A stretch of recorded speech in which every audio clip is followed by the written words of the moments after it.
माँ के मरने का दुख एक इस प्रकार का दुख है जिससे होकर हर किसी को गुजरना ही होता है। उम्र के हिसाब से ये दुख किसी को कम होता है तो किसी को ज़्यादा, लेकिन होता सबको है।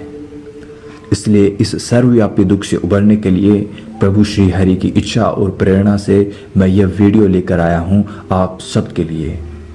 यह वीडियो परम कल्याणकारी दिव्य ज्ञान से भरा हुआ है, इसलिए इसे अंत तक जरूर देखना और हाँ, उन लोगों तक भी जरूर पहुंचाना जो कि अपनी माँ की मृत्यु के दुख से दुखी हैं। इस वीडियो के अंत में इस प्रकार के दुखों से उबरने का एक रामबाण भी है, बिल्कुल भगवत गीता की तरह, इसलिए वीडियो को अंत तक जरूर देखना।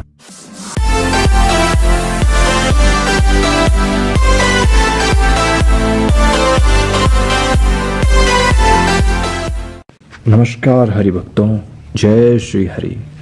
माँ एक ऐसा शरीर है जो हमारी आत्माओं को शरीर प्रदान कर हमें इस जीवन मृत्यु के चक्र से बाहर निकलने का अर्थात मोक्ष प्राप्त करने का सुअवसर प्रदान करता है।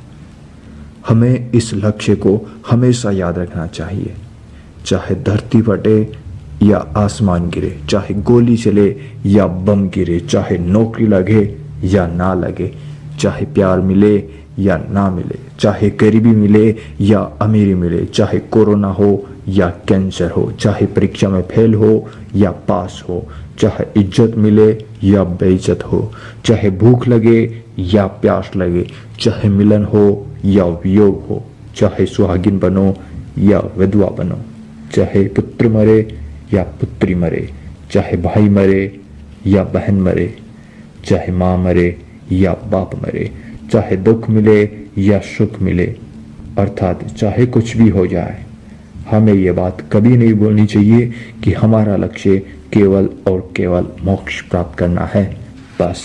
मैं आपको माँ की महानता के बारे में नहीं बताऊंगा क्योंकि वो आप पहले से जानते हैं। जब एक स्त्री माँ बनती है तो वह अपने आप को बुरी तरह से मोह ममता के बंधन में जकड़ लेती है, जिससे आज़ाद वो चाहकर भी नहीं हो सकती। और यही नहीं, वो अपने ममता के बंधन में अपनी संतान को भी बांधने का प्रयास करती रहती है। यहाँ तक कि माँ यशोदा ने भगवान कृष्ण को भी ममता के बंधन में बांधना चाहा था, लेकिन भगवान मोह माया से हमेशा दूर रहते हैं, इसलिए वे ममता के बंधन में कभी नहीं बंध पाए। उन्होंने केवल अपनी माता के प्रति केवल पुत्र होने का कर्तव्य निभाया, इसलिए आपको भी केवल अपने पुत्र या पुत्री होने का कर्तव्य निभाना है, बस। ऐसा नहीं है कि भगवान कृष्ण ने माता यशोदा से प्रेम नहीं किया। उन्होंने माता से प्रेम तो बहुत किया, लेकिन उनसे कभी लगाव या फिर मोह नहीं रखा। मोह में जो फंस जाता है वो ये सोचता है कि अगर ये मुझे नहीं मिली या नहीं मिला तो मैं तो पक्का मर ही जाऊंगा। इसलिए आपको भी ऐसा नहीं सोचना है कि मेरी माँ नहीं है तो अब मेरा क्या होगा, कौन मुझे प्यार करेगा, अब मैं मेरी माँ के बिना जिंदा नहीं रह सकता। ऐसी खतरनाक सोच आपको बिल्कुल भी नहीं सोचनी चाहिए।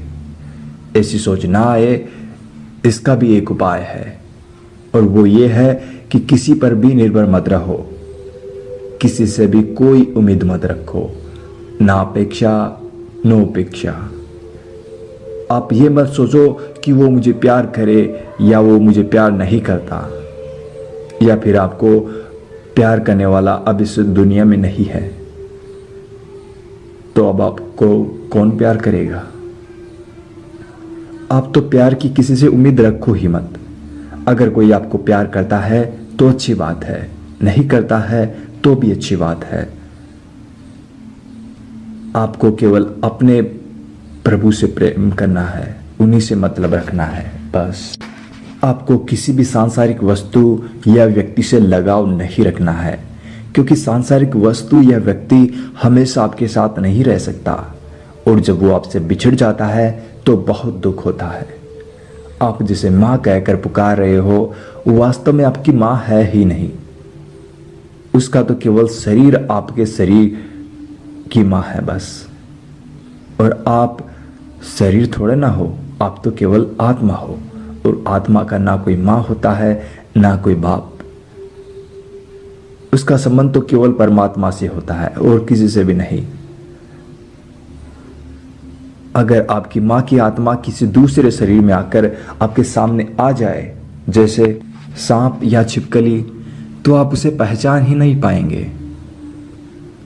और अगर आपको पता लग भी जाए कि ये आपकी माँ है, तो भी आप उससे लगाव नहीं रख पाएंगे, प्रेम नहीं कर पाएंगे, क्योंकि वास्तव में आप अपनी माँ की आत्मा को माँ नहीं मानते, केवल उसके शरीर को माँ मानते हैं, जो कि सांसारिक है। और हमें किसी भी सांसारिक वस्तु या व्यक्ति के मोह में नहीं पड़ना चाहिए।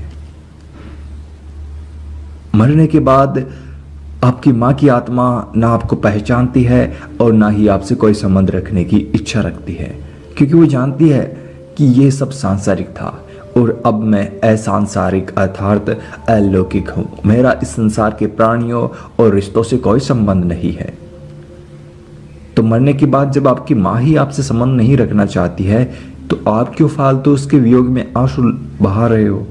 और हाँ, एक बात और आप कंटेस्ट कर लीजिए कि जितने आंसू आप अपनी माँ या प्रियजनों की याद में उनकी मृत्यु के बाद में बहाते हैं, वो सब उनको पीना पड़ता है, और उतने ही वर्ष आपके प्रियजनों को नरक के कष्ट भोगने पड़ते हैं।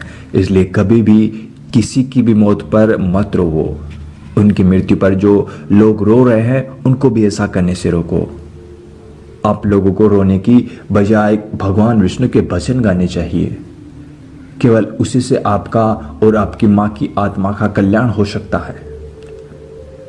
अपनी माँ की मौत के बाद अब जो भी आपका संतान के रूप में कर्तव्य है, जैसे कि श्राद्ध इत्यादि, आप उसे जरूर करो, क्योंकि हमें इस संसार में अन्य सांसारिक लोगों के प्रति जो हमारा कर्तव्य है, केवल वो हमें करना है और मोक्ष प्राप्त करना है, बस। अब बात करते हैं इस दुख से उबरने के लिए रामबाण की। जब माँ के मरने का दुख हम पर हावी होता है, तो हमारे चंचल मन के कारण उपरोक्त सारा ज्ञान हमें फीका लगने लगता है। तो हमें ऐसे समय में किसी ऐसे सहारे की आवश्यकता होती है जो आपको उस दुख से निकाल सके। और क्या हो अगर वो सहारा खुद भगवान श्री हरि आपको दे। जी, ये बिल्कुल सत्य हो सकता है। आपको इसके लिए जो मैं कहूं वो करना है, बस। एक तो आप हर समय जितना संभव हो हरि हरि, बस हरि हरि या फिर जय श्री हरि दिव्य नाम का जाप आप करते रहो।